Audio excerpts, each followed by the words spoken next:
Ever wondered how sake is made? Welcome, friends, to the fascinating world of sake, a traditional Japanese drink that's been tickling taste buds for centuries. This delightful beverage, often referred to as rice wine, holds a special place in Japanese culture, from Shinto rituals to everyday meals. Sake's story begins in the distant past, when it was first brewed in the imperial court.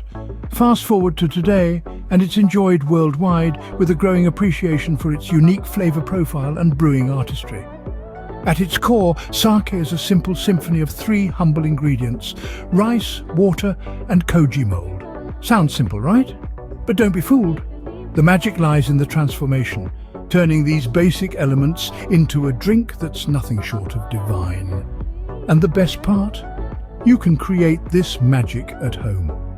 Now, curious to learn how to transform these simple ingredients into a divine drink? Stay tuned.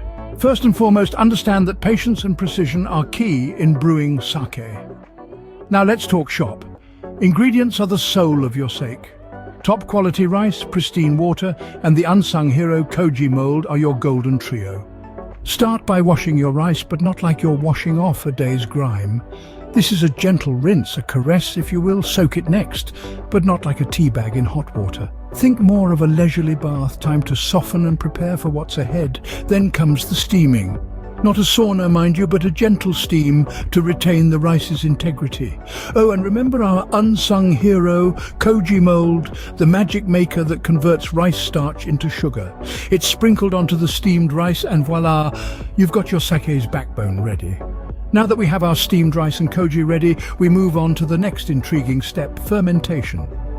The journey of sake brewing continues. Fermentation, the heart of sake brewing, where magic truly happens. Let's dive into this enchanting process. It all begins with the addition of yeast to our rice mixture. This isn't just any yeast, mind you, but a special kind of brewing yeast that's up for the task. As the yeast gets cozy with the rice, it starts to convert the rice's sugars into alcohol.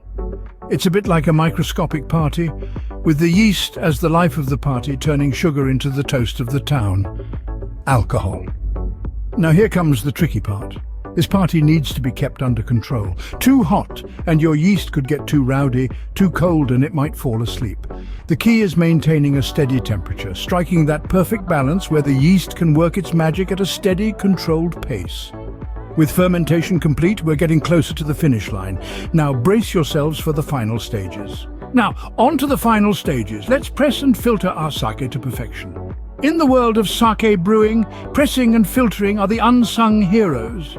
These steps are our secret weapons to transform our fermenting mixture into a clear, delightful drink. Picture this: you've got a pot full of sake, but it's still riddled with solids.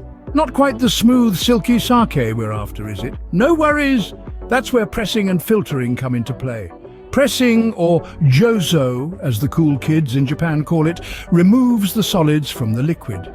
It's a bit like wringing out a wet sponge, but with much more elegance, I assure you. Next, we filter our sake. This step is all about refining, purifying, and adding that final touch of clarity. It's the difference between a murky pond and a crystal clear lake. With the hard work done, it's time for the best part: tasting your homemade sake. Finally, the moment we've all been waiting for: tasting our homemade sake. Savoring sake isn't just about gulping it down. Oh no, it's an art in itself. Start by pouring a small amount into your sake cup. Hold it up to the light. Admire the clarity, the color, the way the light dances in the liquid. This is the fruit of your labor. Next, bring the cup to your nose. Take a moment to inhale deeply. Sake's aroma is subtle, but you should be able to detect the sweet scent of rice. A hint of fruit maybe, or a whiff of floral notes. That's the magic of fermentation. Now take a small sip. Let it roll around your tongue. Savor the flavors, the slight sweetness, the tang, the umami. Each sip is a testament to the time, effort, and love you've put into brewing this sake. And there you have it, the art of making sake demystified. Now go on, enjoy your homemade sake and impress your friends with your new skill.